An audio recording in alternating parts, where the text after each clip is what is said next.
angels waging war in the unseen realm. Global events fulfilling biblical prophecy. Eternal life. What lies beyond mortality? From analyzing the paranormal from a biblical worldview to the discussion of cutting-edge science and technology. Conspiracy. Discovery. Special investigative reports. Unafraid to explore the challenging issues facing humanity. Welcome to another edition of Skywatch TV.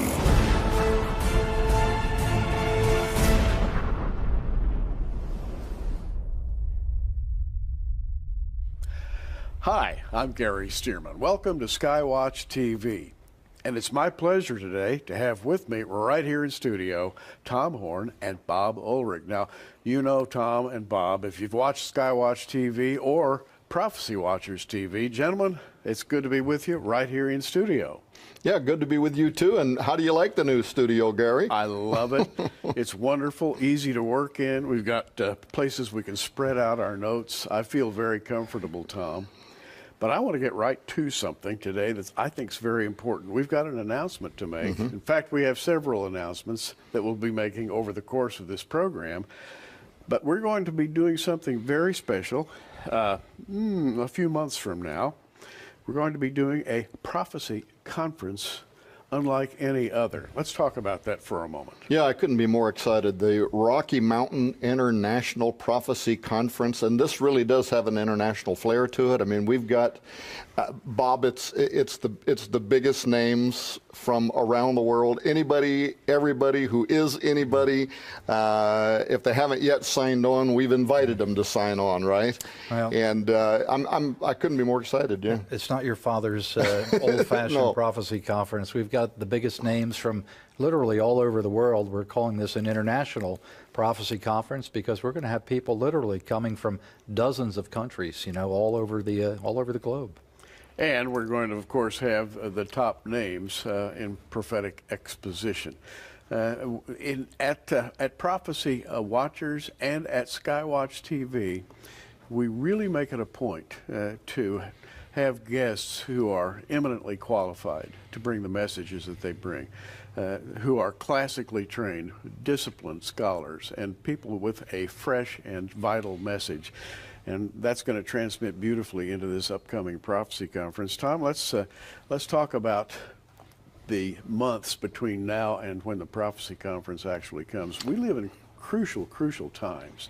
People are talking about the Middle East. They're talking about things as dire as World War III, economic collapse. All kinds of strange things are happening right now, and strange prophetic predictions are being made.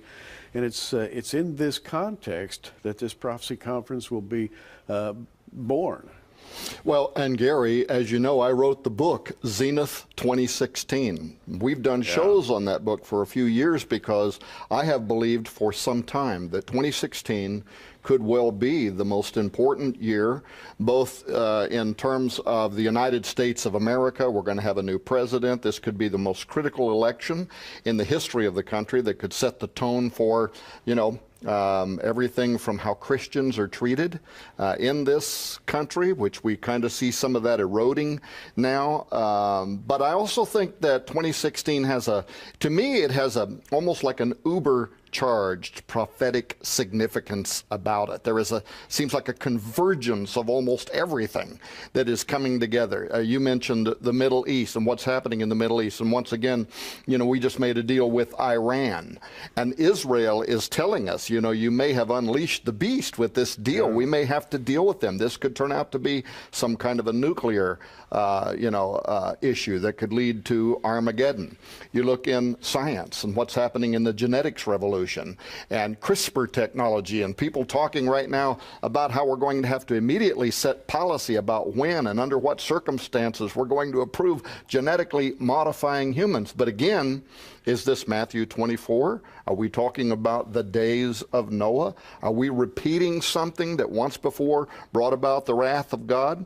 Then the Temple Institute, calling to build the third temple. I mean, have you ever seen a time where it's like every major hot button issue in the Bible that all of us through our lives have been talking about, all of a sudden it's all coming together. And of course, some of the speakers that we have coming are hand-picked because we want them to deal with those issues, right? Men like Randall Price, to tell us what's going on with the temple, things like that. Well, we've been teasing about this conference for months and months, kind of building up the anticipation, lining up all the speakers and the names of the people we have. I want to give you the dates of the conference first, and it's really important you write this down. It's going to be July 15th, 16th, and 17th.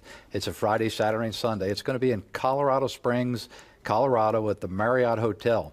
Now, I lived in the Springs for about 6 months, and I can just tell you, it's a beautiful place to visit. It's a beautiful hotel. Been there before, just wonderful people there. But we've got 25 speakers lined up, one name more spectacular than the next. Some of these names I'm not even worthy to introduce, Gary. Chuck Missler. Well, Chuck Missler, who doesn't know about Chuck Missler, author of many, many books, groundbreaking prophetic ideas. Tom, you and Chuck have known each other now for a long time, and this man's thinking is stratospheric when it comes to his ideas and his teaching techniques, very systematic teaching techniques. When you sit at one of his presentations, you are fed point by point, and you come away really understanding what he's talking about, in spite of the fact that it's phenomenal material. Now, he'll be there. He's going to, I think, really kick things off in a wonderful way. Bob, we've got a number of Bill Koenig. Bill Koenig's going to be with us. International correspondent. He is, by the way, a licensed Washington correspondent. Travels the world with his wife, and they have their fingers on the news in a way that nobody else does, Bob. Now, we've got a lot of new names at this conference that people are unfamiliar with. I want you to talk about Bob McGinnis. Yeah. I want you to talk about Joel Richardson. Yeah, okay. Of course, Joel Richardson is known by a lot of people. And Bob McGinnis is known, if you're talking about like Fox News, he's a kind of a regular on Fox News, and that's because he's a senior analyst for the Pentagon. In fact, that's his day job. That's what he does. He works for the Pentagon. But he's also a believer. He is a Christian, and sometimes outspokenly so. And he's got his differences even with, the executive level of the United States, as I suspect a lot of people maybe in the Pentagon do. But he's been working on a project called Never Submit. And the whole idea, of course, is, the name of Islam actually means to submit. To make you submit, and his point is we will never submit. And what he's doing is he is focused on persecution of Christians throughout the Middle East, but what he's warning is that the widespread persecution, even the extermination of Christians, could get worse before it gets better, and we have to be concerned that this can even start materializing here in the United States. Already we're seeing pressure being put on churches, being told what they can say, what they cannot say. If you preach certain things that are old-fashioned, it might be considered hate speech. And he's laid out an entire plan about how we can reverse that course. And of course, coming from inside the Pentagon, he's got an insider's point of view. Now, the relationship between him and Joel Richardson is interesting because Bob also believes, I don't know if he believes in the Islamic Antichrist as far as that theology, but he definitely believes that the Islamic State is being driven by, these ancient hadiths, these prophecies from Muhammad, allegedly. And when you look at what they believe, it's basically their version of the apocalypse and Armageddon. They have a Messiah who is coming, the Mahdi, right? They have an Antichrist figure, the Dajjal. And so between these two guys, I don't think there'll ever be a conference again where you will have the possibly two leading experts from a Christian eschatological point of view that are going to put into context for the world exactly what's happening in the Middle East. So two powerhouse guys, Bob McGinnis and Joel Richardson. What's going to happen when we add Avi Lipkin into that mix? Oh, there you go, right? What is going to happen? And Avi is going to come and he's going to talk about ISIS. Yeah. And so many big names. L.A. Marzulli. I mean, many of you have followed us over the years, followed our interviews with L.A. Yeah. Talk a little bit about his trips to Peru and Catalina Island briefly. LA is always on some secret mission or other, examining hidden artifacts in some faraway place. And when he comes back, he has pictures, he has text, he has, sometimes he has displays, things that he very carefully treasures. But he's really on the search of the Nephilim. That is, he wants to validate the reality of the biblical Nephilim. And I think his quest is well documented, and what's really due in his case is recognition, because he's worked very hard and long to try to solve this issue, which some people would just rather tuck under the rug. Now, speaking of those types of issues, we've got a temple controversy going on, and we have an expert coming to this event. We're just thrilled that he's accepted our invitation. He's going to be there with us next July. Tell us about him. Dr. Randall Price. What can I say? A scholar of first magnitude, has written about Bible prophecy from the premillennial, dispensational, pre-tribulational position. But he's also an archaeologist who travels, he studies, he comes back and he writes, and specifically on the Temple Mount. Was the Temple Mount actually on that specific platform, or was it somewhere else? You know, Tom, there's a big argument going on right now. Where was the temple? Was it on that platform, or was it down in the city of David?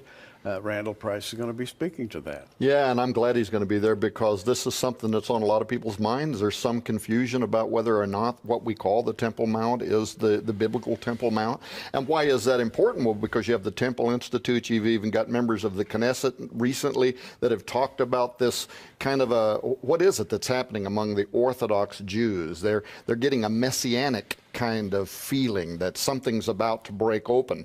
The Temple Institute recently, initiating this program to start breeding pure red heifers. I mean, there are concerted efforts that are actually being made to make the way. And of course, when we see that, we start thinking, oh, the appearance of the Antichrist, the one who's going to defile that rebuilt temple, could be in the wings. A lot of exciting things happening. And we're talking now about the upcoming Rocky Mountain International Prophecy Conference, covering crucial prophetic issues. And this is very important, Bob.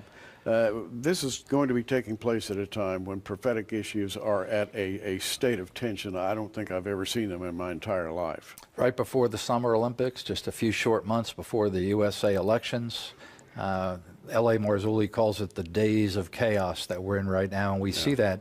This is not a normal conference in any way. We've only listed the names of 8 of the 25 speakers. Mm-hmm. There's 17 more. We don't have time to even talk about them. There's some even bigger names on here that haven't committed yet that we expect will very shortly. The event, and I'm not going to exaggerate now, I'm going to look right in the camera and tell you the truth. We expect this entire conference to sell out in just a week or two. We've got 1,000 seats, be 1,000 registrations. There is no more room. We're going to announce on October 13th online sign up. You're going to be able to go to prophecywatchers.com and sign up on October 13th. I guarantee you, it may be just a few short days after that, there will be no seats left for this event. You just don't find 25 speakers in one place with the names like these men and the subjects we're going to be talking about. No, that's absolutely right. Another thing is that Skywatch Television is co-sponsoring this event. We will be there. I will be there. Gary and I will be emceeing the event. And so when registration starts, if they come to Skywatch TV, they'll see some kind of a graphic there. They'll click on it. It'll take them over where they can register online through Prophecy Watchers. But you said a moment ago, this conference is unlike anything before. I think our whole relationship is unlike anything before, right? Indeed. Who does this? But I'm just glad to be part of it. Well, 2 ministries, that are both only about 10 or 11 months old, launching our first prophecy conference together. This is going to be a really big deal. Skywatch TV at prophecywatchers.com, and we're working together. And Bob Ulrich, by the way, is at the heart of pulling all the details together so that this conference will be an overwhelming success. Bob, I know you're really good at that, and we're depending on you to do even better than ever this time. Gary, this is one of the easiest things to do in the world. Who doesn't want to hear about the things that are about to happen in the future to the world? It's exciting. Now we're going to take a break. When we come back, Bob will have departed, and we'll have someone else sitting in that particular chair, Derek Gilbert. And so Tom, Derek, and I are going to have an extended conversation about Skywatch TV and Prophecy Watchers. Be right back. Here at Skywatch TV, we discuss a lot of cutting-edge theological concepts. In fact, some think we've gone over the edge with some of the things we discussed. But the truth is, we build on the work of giants. One such is George Hawkins Pember. G.H. Pember was an English theologian in the 19th century who saw the return of the days of Noah in the rise of spiritualism, the theosophical movement, concepts that form the basis of the New Age movement, which is influencing evangelical churches in America today. He wrote a lot about prophecy, not common in that era. But again, a lot of the things that Pember saw coming, we're seeing the fruit of today in our 21st century world. Most of Pember's works are out of print, and those that have been reprinted are often heavily edited. It's not unusual, not uncommon, not unheard of for a first edition work by Pember to sell for as much as $1,500. Well, for the first time, Defender Publishing has collected the classic works of George Hawkins Pember under a single cover. The G.H. Pember collection, including his classic work Earth's Earliest Ages, available for the first time in one volume from Defender Publishing. It's $29.95 plus shipping and handling. This is an invaluable resource for your reference library. The G.H. Pember collection, $29.95 plus shipping and handling from the Skywatch TV store, available online at skywatchtvstore.com. Welcome back. And as promised, to my left is Derek Gilbert. Hi, Derek. How are you? Hi, Gary. Glad to be here. We're going to talk to you on an extended basis here in just a moment. But first, I want to go back and kind of rejoin a conversation that Tom and I were having a minute ago with this very exciting event upcoming, this Rocky Mountain International Prophecy Conference, upcoming July 15th through 17th, 2016, and between now and then we've got our work cut out for us, and you're going to be working with us at Prophecy Watchers. Yeah, absolutely. We're going to be helping to make the world aware of the fact that we're mutually co-sponsoring this International Prophecy Conference. Some of the speakers I pick, some of the speakers you guys pick, some we both kind of just threw into the pot and put together. And you know you got a problem when the biggest issue you got is how in the world are we going to cut down this number, because you can't take any of these names out, right? They're all the top people in the world. Somehow we got it down to whatever it is, something like 25 top speakers. So we're pretty excited about that. And we have two ministries, Skywatch TV, Prophecy Watchers, just have barely gotten our feet on the ground in the past few months. And we have been moving along at a very rapid clip in growth. And Tom, I don't think either one of us had any idea how things would evolve. No, in fact, I mean, what the public doesn't know is that a few years ago, when I first started secretly talking to you guys saying I'm going to start this television program, and later on you became available and I came and tried to beg you to be the host of my program, you guys launched Prophecy Watchers. There was no way to know how quickly. In fact, you're kind of holding the reins back because the growth could be so exponential. Right. You don't have the staff or the infrastructure to even be able to take care of it.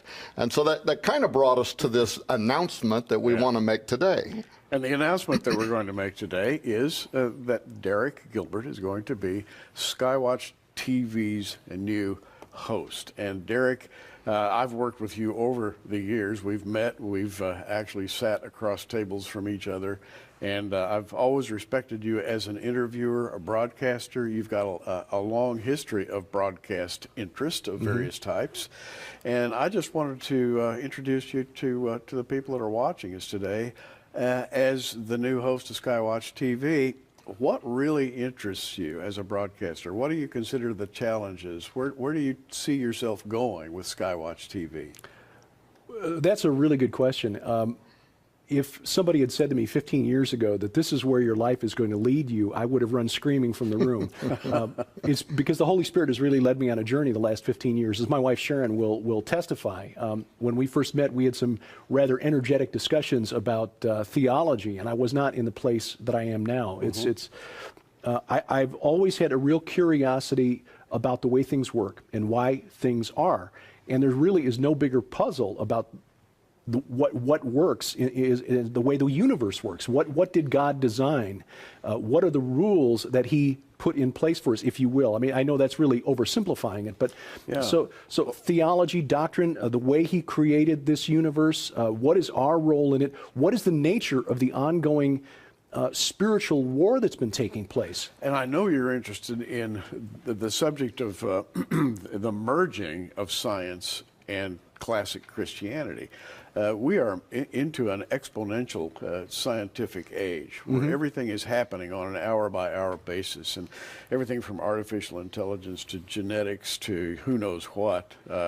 Everything is popping and happening, and it's all happening according to a long ago written biblical prophetic pattern. And I think that's one of the things that I'm really fascinated by, and one of the reasons that I've been so impressed with your work over the years, because doctrinally you're very scripturally sound. You're conservative as far as the basic doctrines of soteriology, how we get saved. But you have been on the cutting edge of that particular topic. What is the relationship between science and Scripture? What are some of the other issues out there that we as the church should be addressing? The UFO phenomenon. What happens? The big questions that humans have wondered about since the beginning of time. Why are we here? Where did we come from? Where do we go when we die?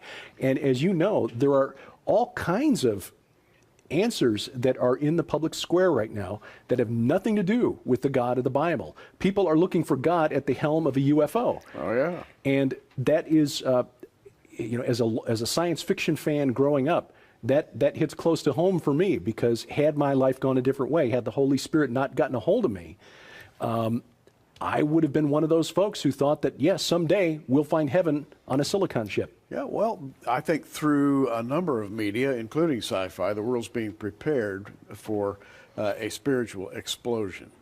Not all of it good. I think we're heading into some rather dark areas, and Bible prophecy said that we would head into these areas. It's happening quickly, and I've seen your presentations. I know you're ready for this. Well, thank you. This is quite an honor. This is what I wanted to do when I was a kid. And you do it very well. I want to go back to Tom for just a minute and revisit the era in which we live. Moving up to this prophecy conference and speaking in terms of what Skywatch Television and Prophecy Watchers will be doing in the next few months. Again, these are crucial months upcoming. We're talking about everything from World War III to and uncertainty about American politics and American economy. We're talking about science having gone half crazy. We don't know what's going on in those dark labs right now, but you've written about a lot of it, and you follow these developments. And I know you're going to continue to do that. And so the Prophecy Conference that will be coming up in 2016 is going to be taking place in that setting. Talk about that a minute. Yeah, absolutely. And, Skywatch Television really is the result, if you will, of an interest that I had after pastoring, which would then allow me to broaden the scope of my interests, what I can talk about. You can't get it brilliant every week and talk about aliens or those UFOs you mentioned a moment ago as a pastor, but there were questions. And I knew that if I had these questions and I was asking for answers, and the traditional religious circle, Christian circle that I was in wasn't really providing any answers, how much more so the unchurched or people out there that are just, like you say, searching for God.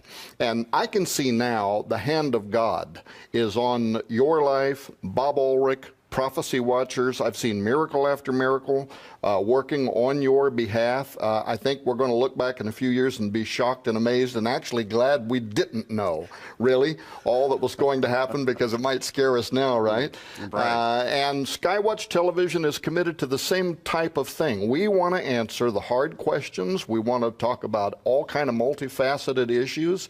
But at the end of the day, we want it to be centered in a traditional, conservative, Christian worldview. We are fishers of men. That's what we want to do. And so Prophecy Watchers is doing that. Skywatch Television's doing that. We have a very unique relationship. I've never seen two other broadcast ministries that would work together the way we are. And let's be honest, most people would be, they'd be concerned. You might steal some of my audience, or you might wind up with some of my money or whatever, right? And I'm glad that the way we work together is bigger than that. We know that we have a mission that is important, and time is short, and that's what the conference is going to be about as well. And when I ask this guy right here, Derek Gilbert, to come to work for me, I didn't have any idea that in this short period of time, this mantle would be placed on him. I'm thankful he's been trained, at the feet of people like you. Paul trained at the feet of Gamaliel, and has been a fabulous student. He's a sharp as a tack. I mean, this guy is good at what he does.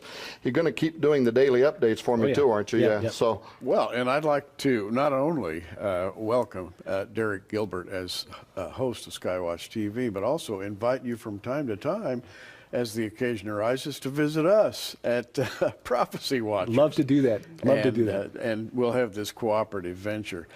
Derek, let me shake your hand, wish you well, blessings in the Lord. And in the closing moments, we've got about 3 minutes left. In the closing moments we have, Derek, you've got plans, I know. I haven't talked with you about what they are, but you've probably got a lot of things percolating that you'd like to do in the near future, right? Outlined a book, working on that now. We'll see how that goes. Unlike Sharon, who can knock out chapters in a span of minutes, I tend to do most of my work with the spoken word. As my mother will be happy to tell you, I began talking before I turned 1 year old. Wow. And I haven't stopped. So. Again, this is what I'd wanted to do when I was a kid growing up. But the thing that really concerns me about Christianity in America today is that if the surveys are accurate, surveys that I've read from the National Geographic Channel and from Barna Group that does a lot of research into the state of Christianity in America today, Americans are 4 times more likely to believe that we're being visited by extraterrestrials than to believe in the God of the Bible. That is why we do what we do at Skywatch TV. That's why you do what you do at Prophecy Watchers. That's why I am I feel this is a high calling to be in this chair. Well said. And I agree with you on that point. There is a subtle propaganda out there, and we are called to break through that propaganda wherever possible. And Tom, I know you're doing that. You've been doing it for years. In fact, I consider you to have been on the cutting edge for many years when it comes to groundbreaking ideas. And I think that those are ideas that have come from the Lord himself, and I congratulate you on bringing all this to pass. well, thank you. And I'm looking forward to this conference. We're going to have a blast. It's going to be promoted by both of us. You and I are going to MC it. We're going to have to talk about it. What are we going to say? I don't know what to say. When Tom and I are on a stage together, I don't ever have to worry about what to say because he simply takes over. And it's always fun, Yeah. but it's serious too. And I hope we can bring together a good-natured civility with sound doctrine and a keen eye toward the unfolding events on planet Earth. Once again, welcome Derek Gilbert, new Skywatch TV host. It's been my pleasure today to participate in what I consider to be a groundbreaking event in the history of Skywatch TV. Derek, blessings to you. Thank you. And Tom, thank you very much for having me here today. All right, I look forward to being on your program. And we'll do it very soon. I'm right. Gary Stearman for Skywatch TV. Have a great day in the Lord.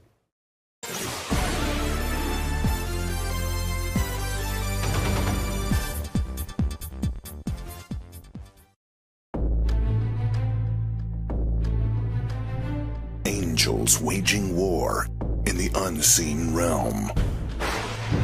Global events fulfilling biblical prophecy. Eternal life. What lies beyond mortality? From analyzing the paranormal from a biblical worldview to the discussion of cutting-edge science and technology, conspiracy, discovery, special investigative reports. unafraid to explore the challenging issues facing humanity. Welcome to another edition of Skywatch TV.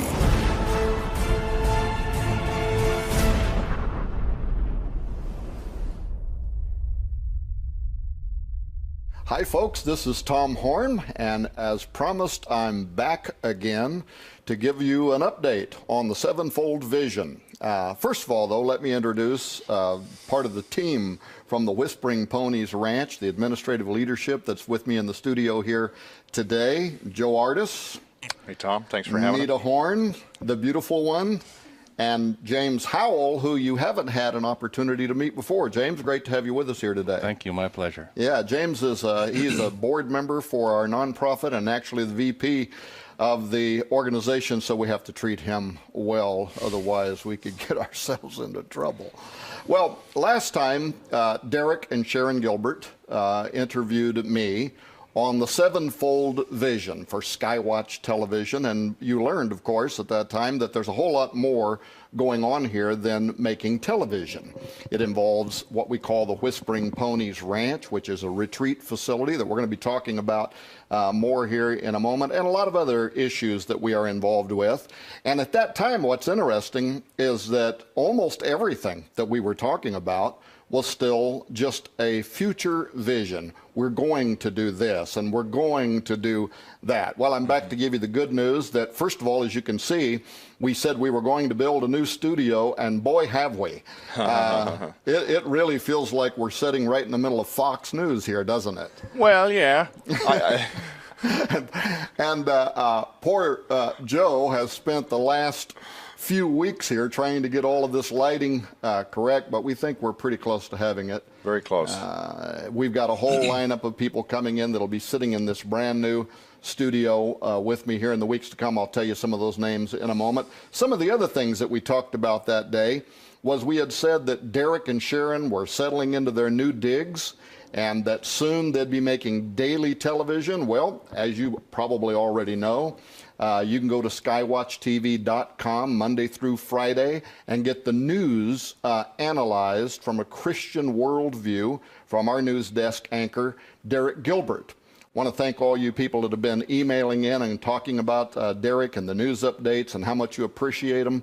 Last time around, we also had said that we were going to have a Roku channel. Well, if you don't know it, go there, sign up for our Roku channel. It's been online now for about 30 days, and as I understand it, we are already getting over 100,000 video plays a week right now, and the Roku channel is just taking off like crazy. Another thing we mentioned that day, Skywatch Magazine. It was just an idea, right? We're now in our 4th month of publication.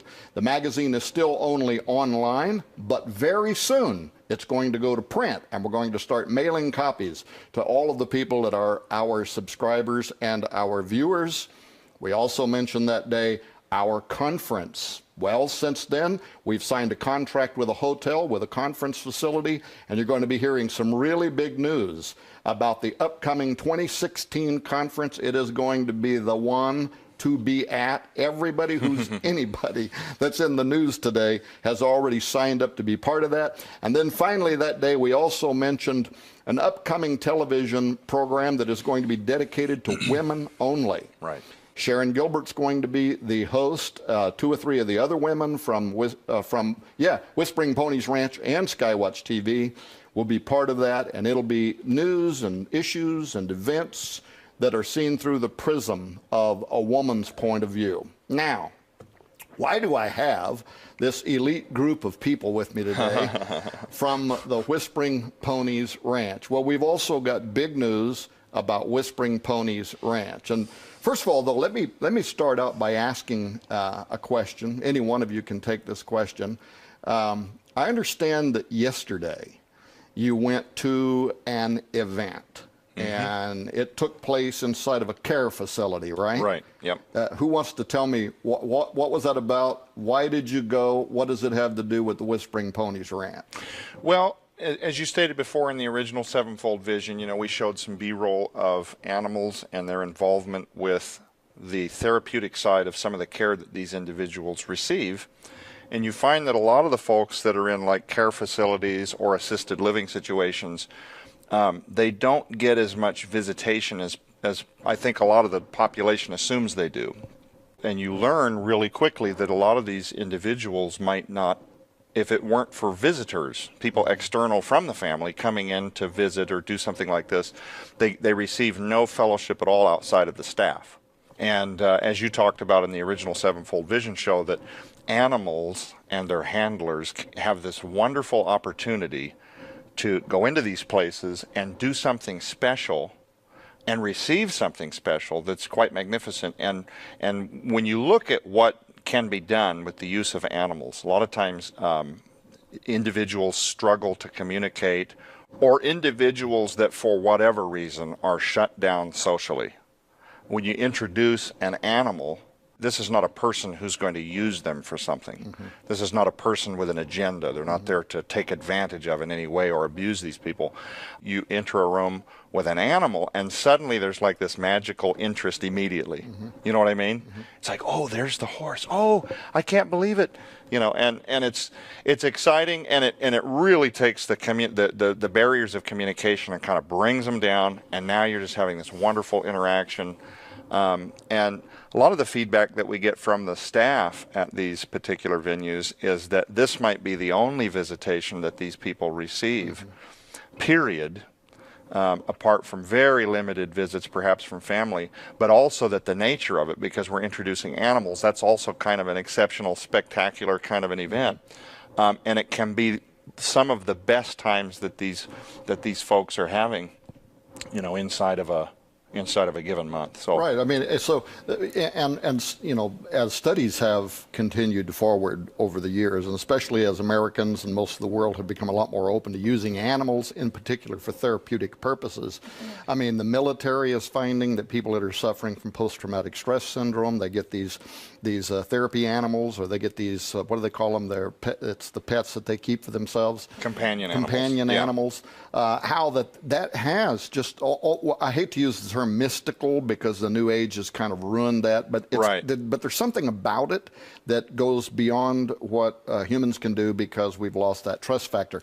When we worked for years at a place called Camp Davidson, some of the things that we learned there is what we intend to do at the Whispering Ponies Ranch involved the uses of animals to help there, in particular, specialized camps that were called Royal Family Kids camps. And these are kids that, for whatever reason, have become wards of the state. Either their parents have died, or in fact, more often, I think they were abused. These are children that may have been physically abused or mentally abused, and they wind up belonging to the state. And these are kids that have really closed down. And we would watch them come into Camp Davidson. I mean, the first day they're there, they look like hardened criminals. Very young little children, and you realize that they're at a point in their life where they could go either direction, right? They could become the next Jeffrey Dahmer, or they might become the next Billy Graham, but their life was really at a point, and you would watch during the week how every day their countenance would be changing. And very slowly, these kids that had no trust in humans at all because they'd been abused through using small ponies or puppies or whatever it was they were using, those barriers started coming down, and now you could bring them back to a point of healing, and they could learn trust again. But that animal was that key member. They were a part of your staff. They were a valuable part of your staff. And so we intend to do the same thing at Whispering Ponies Ranch, and actually it happens two ways. One, before the end of this fall, we will be running our first day camps at the Whispering Ponies Ranch. So that's part of our big update here, is that we will be at a point where we will be running our first events at the Whispering Ponies Ranch. That's where groups of Royal Family Kids camps or other people, it could be adults, that are going to come to the facility, and in different kinds of ways. The land, the prayer trails, they can fish there, they can hike there, they can go on walks on the prayer trails. But for some of these kids, we're also going to be using these therapy animals. Now, in some instances, the animals that you're certifying for therapy, you actually are taking them to remote locations, which is kind of what you did yesterday. Anita, I want to ask you a question, because at this event yesterday, there was a horse there that actually belongs to the Whispering Ponies Ranch. Tell me who that horse is and why was it there?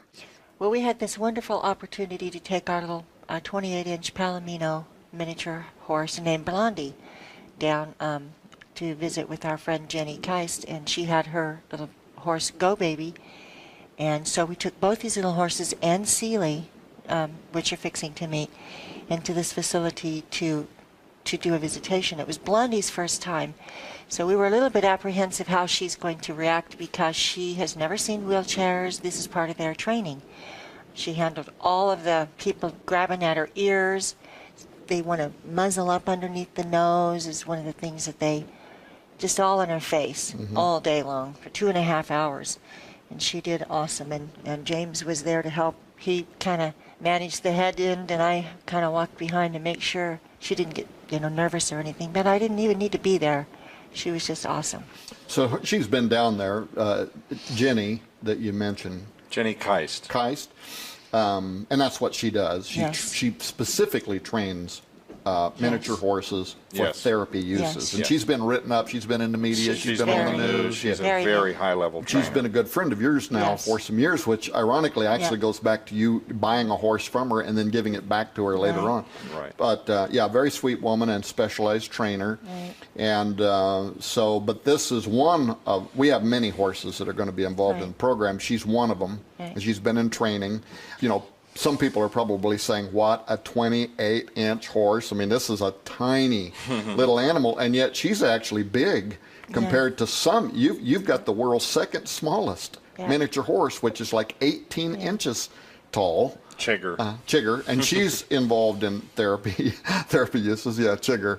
I want to ask James a quick question about what motivates him to be involved, because I don't think you were involved in this type of ministry up until now.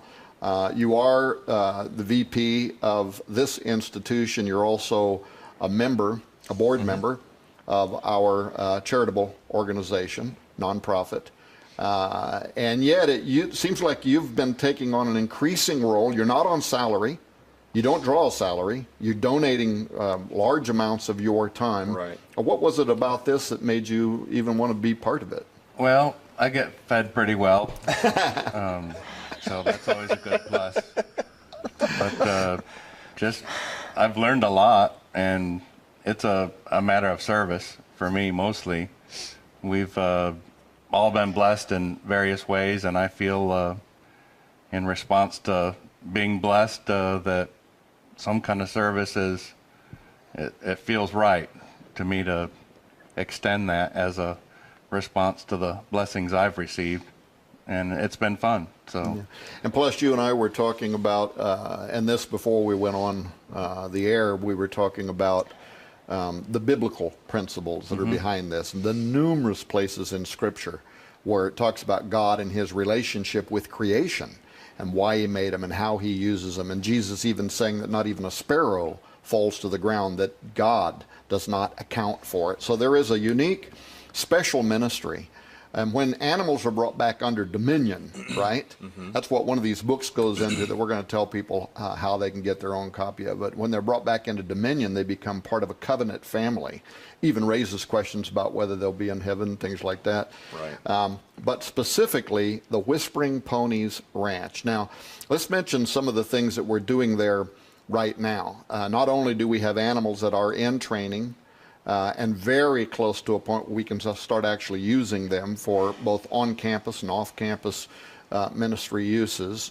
The last time we talked to the audience about the sevenfold vision, we had just gotten started with some of the construction. We would want people to know that the large training facility is already built. It's already finished. Right. Tell me, what do you use that facility for? Why do you need such a great, big, huge horse arena when you're using these miniature horses? What are you going to use it for?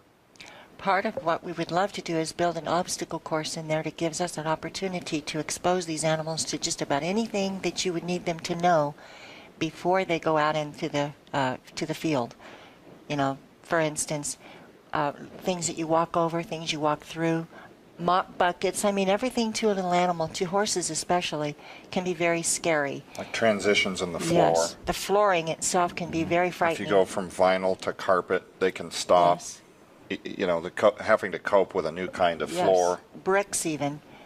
Just anything that looks different or feels different to them can be a big challenge for them. Mailboxes. Well, Everything. yeah, mailboxes. You were telling me that basically think of it this way, that a horse thinks everything in the world wants to eat it. Yeah, they pretty So when much you do. open a mailbox, that's a giant That's a mouth, big right? mouth, yeah. Or you're going to go in a tunnel, another mouth. Right. It's a Yeah. bigger one. Yeah. Right. And, but also things like all of a sudden loud clapping Right. sounds. Yes. You might be Yes. inside of a facility and you don't want a Yes. horse to Right. get spooked and Right. bump into somebody. A wheelchair, what is it? It's scary to Yes. them.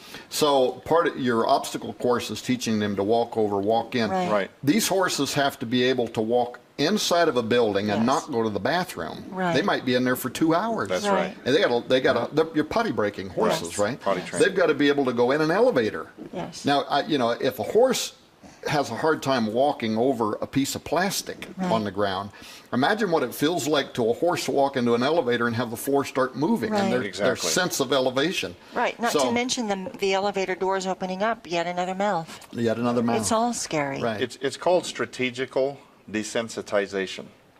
And this is what we do with dogs and with miniature ponies. In fact, a couple of weeks ago, I saw James in the arena, and he had, what was it? It was a plastic bottle, or it was a shopping bag at the end of a stick.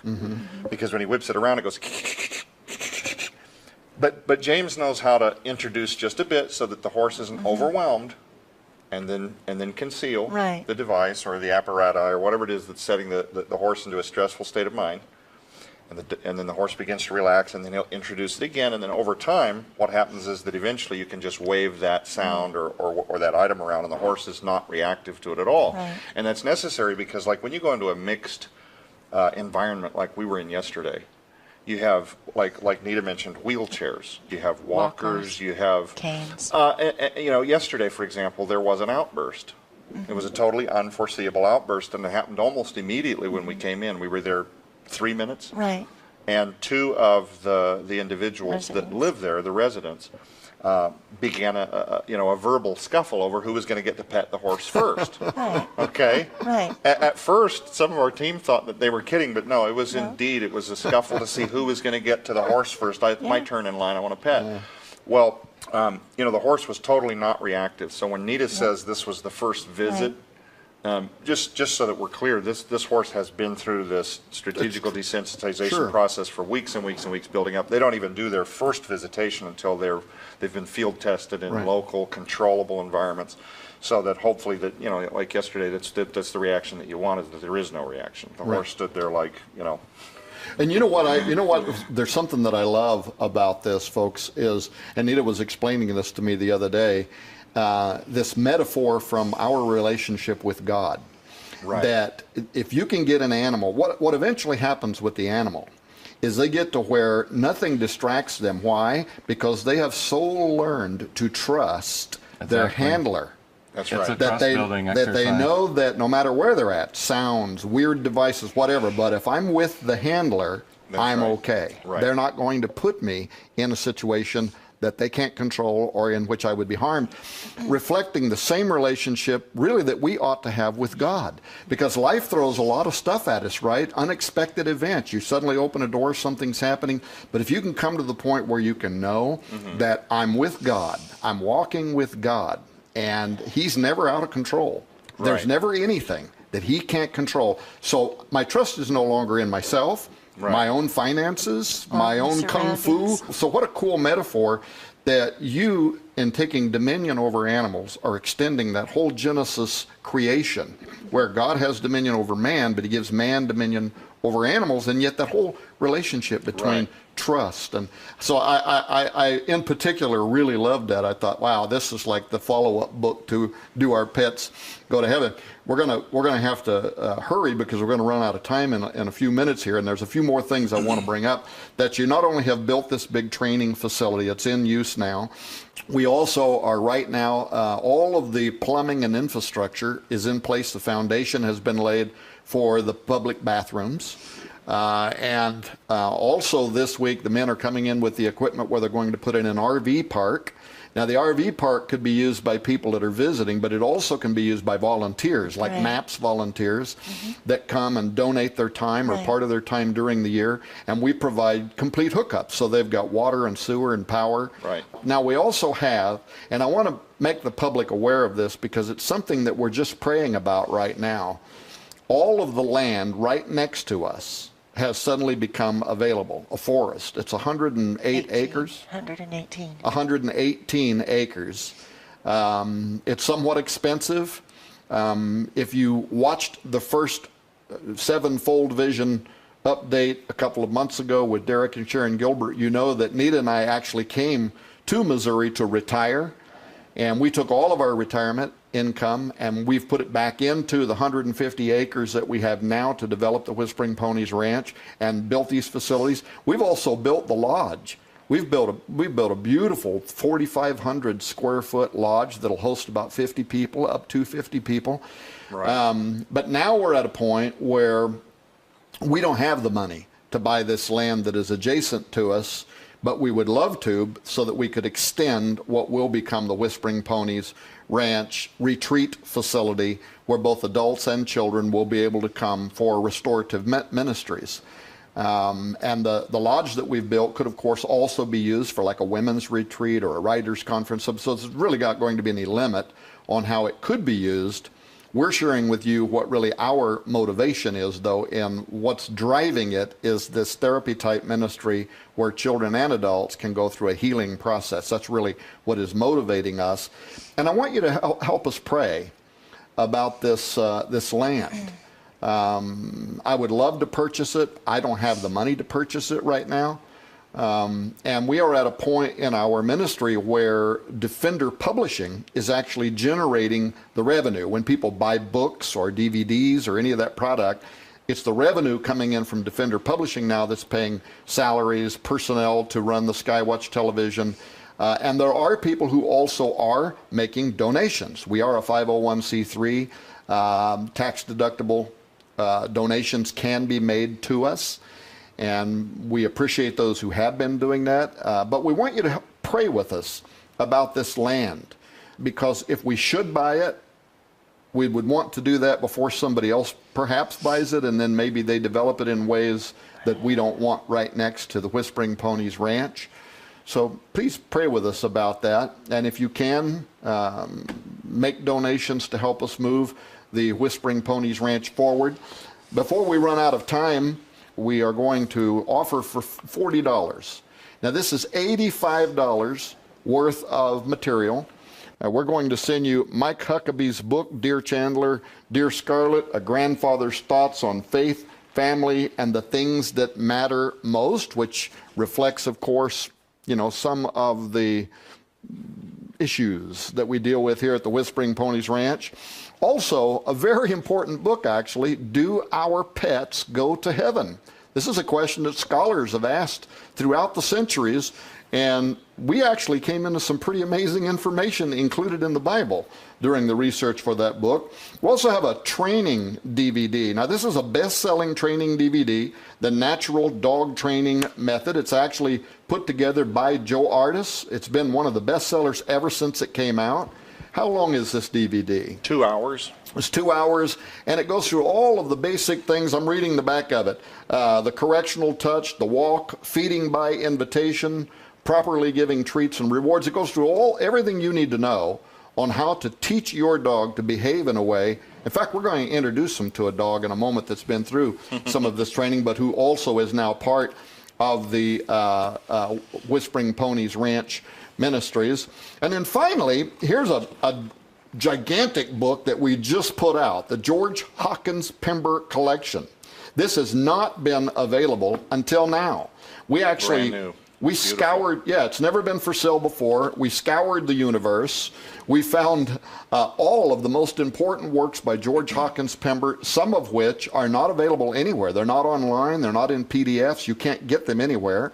We had to find old copies of those books, and then we paid a lot of money to get them, and then we had to retype them. They're in the public domain, and we have put it together in one oversized collection 6 complete classic works in one volume, the George Hawkins Pember Collection. This book alone retails for $30, but we're going to send you all 3 of those books plus the Natural Dog Training DVD for $40, over $85 value, and these will be in the store. You'll be able to find that online at skywatchtv.com.